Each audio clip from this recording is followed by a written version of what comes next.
Episode 10 missing कृषिका। जैसे ही कृषिका घर से बाहर निकली उसे समझ नहीं आया कि वो महल तक कैसे जाए। तभी सामने से एक बड़ी सी वैन आई और उस वैन में से दो आदमी बाहर निकले और कृषिका के मुंह पर क्लोरोफॉर्म का एक रुमाल रख दिया। कृषिका का सिर हल्का हल्का भारी होने लगा, मगर फिर भी उन लोगों ने उसे उठाया और वैन के अंदर रख के वहाँ से वैन गायब हो गई। कृषिका अब भी हल्की हल्की होश में थी। वो बस मचलते हुए बोल रही थी, छोड़ो मुझे, छोड़ दो।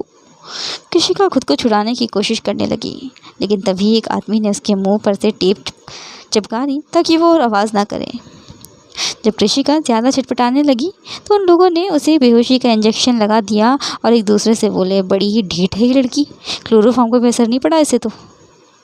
कुछ ही देर में वो लोग कृषिका को लेकर एक पुराने से खंडर में पहुँचे और उसे कुर्सी पर ले जाकर बैठा दिया और उसके हाथ पैर अच्छे से बांध दिए और उसके मुंह को एक काले कपड़े से ढक दिया। थोड़ी देर बाद कृषिका को होश आया तो उसने देखा वो चिल्लाने की कोशिश करने लगी, लेकिन उसका मुंह अब भी टेप से बंद था। वो अपने मन में बोली, ये लोग कौन हैं? क्या मेरा किडनैप हो गया है? मुझे अब कौन बचाएगा? अगर इन लोगों ने मुझे मार दिया तो? ऐसे तरीके के तमाम ख्याल कृषिका के मन में घूम रहे थे। तभी उसे किसी के कदमों के आने की आहट सुनाई थी और वो फिर से बेहोशी का नाटक करने लगी। एक आदमी कमरे में आया जिसका चेहरा काले मास्क से ढका हुआ था। वो आदमी कृषिका के करीब आकर उसकी नर्म गाल को अपनी 2 उंगलियों के बीच पकड़कर खरखरी आवाज़ में बोला, ये अब भी सो रही है या नाटक कर रही है? तभी चंदू नाम का एक लड़का बोला, बॉस, लगता है राजकुमारी सो रही हैं। सोते हुए किसी को परेशान नहीं करेंगी ये, मुझे लगता है। चंदू की बात पर हामी भरते हुए वो मास्कमैन बोला, सही कहा तूने। वो आदमी सामने रखी कुर्सी पर जाकर बैठ गया। तभी चंदू घबराते हुए बोला, बॉस, हमने राजकुमारी को किडनैप क्यों किया है? कल ही तो इनकी शादी हुई है। अगर राजा राजेंद्र जी को पता चल गया तो हमारी तो खैर नहीं। उसे यूँ घबराता हुआ देख वो आदमी बोला, चंदू बेटा, तुम्हारे बॉस ने कोई कच्ची गोलियाँ नहीं खेली हैं। इसे यहाँ लाने का सिर्फ एक ख़ास मकसद है जो तुम अभी नहीं समझ पाओगे। वक्त आने पर तुम्हें समझ आ जाएगा। उस आदमी ने कृषिका के चेहरे की तरफ देखते हुए कहा, अच्छा एक काम करो, एक पानी की बाल्टी ले आओ। उसने चंदू को ऑर्डर दिया। 2 मिनट बाद चंदू पानी की बाल्टी लेकर वापस रूम में लौटा और मास्कमैन से बोला, बॉस, ये लो, मैं ले आया पानी की बाल्टी। तभी कृषिका अपने मन में बोली, ओह गॉड, अभी मेरे साथ क्या करने वाला है? कोई तो मुझे बचा लो। कहीं इसने मेरा मुंह इस बाल्टी के अंदर डुबा दिया तो मैं तो मर जाऊंगी।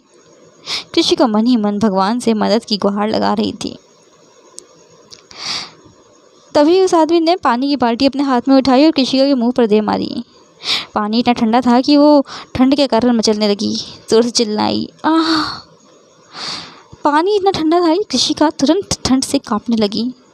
वो इतनी नाजुक थी कि वो चीखने लगी तुरंत। गुड मॉर्निंग राजकुमारी, उस आदमी ने तंज कसते हुए कृषिका से कहा, लेकिन कृषिका वो अब भी ठंड से कांप रही थी। क्या हुआ, ठंड लग रही है? ओह, मुझे लगा तुम्हें गंदा रहना पसंद नहीं है तो सोचा थोड़ी मदद कर दूँ तुम्हारी साफ सफाई में, उस आदमी ने व्यंग्य स्वर में कृषिका से कहा। लेकिन कृषिका ने अपना एटीट्यूड बरकरार रखा। उसने उस आदमी से अकड़ भरे स्वर में कहा, तुम कौन हो और मुझे यहाँ क्यों लाए हो? तुम जानते भी हो मैं कौन हूँ? कृषिका काफ़ी घमंड से बोल रही थी उस आदमी से। तुम कौन हो ये जानने की मुझे कोई ज़रूरत नहीं है, और तुम्हें यहाँ क्यों लाया गया है ये भी तुम्हें बहुत जल्द पता चल जाएगा। इतना कहकर वो आदमी उस कमरे से बाहर चला गया। कृषिका को अभी काफ़ी ठंड लग रही थी, वो ठंड से काँप रही थी, साथ ही अब उसे ज़ोर की भूख भी लग चुकी थी। चंदू फिर से कमरे में आया। उसके हाथ में एक शॉल था और एक थाली में खाना। वो कृषिका के पास आकर बोला, राजकुमारी, आपके लिए खाना और शॉल लाया हूँ। ठंड भी लग रही होगी आपको, भूख भी लगी होगी। चंदू ने मासूमियत स्वर में उससे कहा, लेकिन कृषिका को उसकी मासूमियत से कोई फ़र्क नहीं पड़ा। उसने उसकी बात का कोई जवाब नहीं दिया और मुंह फेर लिया। लेकिन असल में तो कृषिका को बहुत तेज़ भूख भी लगी थी और वो ठंड से काँप भी रही थी। अब चंदू को कोई जवाब नहीं मिला तो वो चुपचाप वहाँ से चला गया। 5 मिनट के बाद एक लड़की कमरे में दाखिल हुई। वो कृषिका के पास चलकर आई और उससे बोली, राजकुमारी, मैं आपको यहाँ खाना खिलाने आई हूँ, लड़की ने कहा, और कृषिका को शॉल भी उड़ा दी। तभी उसने कहा गुस्से से घुटते हुए उस लड़की को, सुनो, ना तो मुझे ये गंदी सी शॉल चाहिए और ना ही मुझे तुम्हारे जैसे 2 कौड़ी की लड़की यहाँ से खाना खाना है, इसीलिए यहाँ से दफ़ा हो जाओ। कृषिका ने के शब्द इतने कड़वे थे कि उस लड़की को बहुत बुरा लगा। वो चुपचाप वहाँ से चली गई। उस लड़की के वहाँ से जाने के बाद कृषिका बोली, दादू, उदय भैया, आप लोग कहाँ हो? कोई तो मुझे बचा लो, मुझे यहाँ घुटन हो रही है। वो रोते रोते हुए बोली और फिर सो गई। उधर अभय के घर में बेचैनी का माहौल था। कृषिका कहीं नहीं मिल रही थी तो गीतांजलि उसके लिए काफ़ी ज़्यादा चिंतित हो गई। अभय, मुझे कुछ नहीं पता, बस मेरी कृषिका को ढूंढ कर वापस ला। पता नहीं वो बेचारी किस हालत में होगी, उस बेचारी ने तो सुबह से कुछ खाया भी नहीं है। गीतांजलि रोते हुए अभय से बोली। अभय अपनी माँ को शांत करवाते हुए बोला, माँ, आप चिंता मत करो, कृषि मिल जाएगी। वो अपनी माँ को संभालने लगा तो गीतांजलि ने उसके कान को पकड़ते हुए बोला, और तू ढूंढेगा कैसे उसे? अपनी माँ का सवाल सुनकर अभय हंस पड़ा और मजाकिया स्वर में बोला, थोड़ी देर पहले तो कोई कह रहा था कि मैं 25 साल पुरानी गीतांजलि देवी बन जाऊंगी कृषिका को सुधारने के लिए, और अब देखो कैसे आपका अपनी बहू के लिए प्यार उमड़ रहा है। इतना प्यार कभी आपका मेरे लिए तो नहीं उमड़ा। अभय की टोन में हल्की हल्की जलन गीतांजलि को सुनाई दे रही थी। इस वक्त कृषिका परिस्थिति का मजाक उड़ाते देख गीतांजलि ने अभय का कान और तेज़ मरोड़ते हुए उससे कहा, नालायक, तेरी नई नवीली दुल्हन गायब है और तुझे मजाक की सोच रही है। तो अभय अपने कान को छुड़वाते हुए अपनी माँ से बोला, माँ, छोड़ो ना, दर्द हो रहा है। अभय ने अपना कान छुड़वाते हुए अपनी माँ से कहा, और मजाक करेगा? गीतांजलि ने अभय के सिर पे हल्की सी तपली मारते हुए कहा, माँ, आप फिक्र मत करो, वो आ जाएगी। वैसे भी आपकी बहू कोई सीधी सादी लड़की तो है नहीं, एकदम जंगली बिल्ली है, यहीं कहीं पेड़ पर बैठी होगी, खुद आ जाएगी। और वैसे भी उसे ना किडनैप करके कोई अपनी मौत नहीं बुलाने वाला है। अभय ने जैसे ही ये बात कही तो गीतांजलि उसे गुस्से से घूरने लगी, तो वो अपनी माँ का इशारा समझ गया और घर से बाहर चला गया कृषिका को ढूंढने के लिए। अभय के वहाँ से जाते ही गीतांजलि ने अपना फ़ोन उठाया और हंसते हुए उस आदमी फ़ोन के दूसरी तरफ मौजूद शख्स से बोली, अब कैसी है वो? खाना खाया उसने या नहीं? नहीं खाया? प्यार से खिलाओ, और हाँ, थोड़ी तीखी है, उसकी बातों का बुरा मत मानना, ठीक है? ये कहकर गीतांजलि ने कॉल काट दी और अपनी टांग पर टांग चढ़ाए सोफे पर बैठ गई।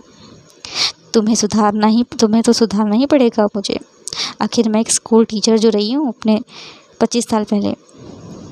25 साल का तजुर्बा है मुझे बच्चों को पढ़ाने का और उन्हें सुधारने का। तुम्हें भी सुधार दूंगी, क्योंकि गीतांजलि देवी को बिगड़े हुए बच्चों को सुधारना बखूबी आता है। गीतांजलि ने ये बात खुद पर गर्व करते हुए कही। वहीं उसी पुराने खंडर में कृषिका बोली, मुझे ये गंदा खाना नहीं खाना है, थाली हटाओ मेरे सामने से। कृषिका अपना मुंह यहाँ वहाँ घुमा रही थी और वो लड़की उसी डायरेक्शन में वो खाने का निवाला उसकी ओर मुड़ा रही थी। तभी कमरे में किसी के आने की आहट आई। दरवाज़ा खुला और वही मास्क मैन कमरे के अंदर दाखिल हुआ। वो उस लड़की से बोला, बाहर जाओ। लड़की के वहाँ से जाने के बाद वो आदमी चंदू को इशारा करते हुए बोला, कुर्सी लेकर आ इधर। कृषिका के सामने बैठ करके उसने ज़बरदस्ती उसके मुंह में खाना डालने की कोशिश की, लेकिन कृषिका अब भी जिद पर अड़ी थी। कुछ ऑप्शन ना दिखते हुए उस आदमी ने कृषिका से कहा, अगर तुमने खाना नहीं खाया तो मैं तुम्हारे प्यारे दादू को मार डालूंगा। उस आदमी की ये धमकी भरे शब्द सुनकर कृषिका ने तुरंत अपना मुंह खोला और भूखी बच्ची की तरह वो सारा खाना खा गई।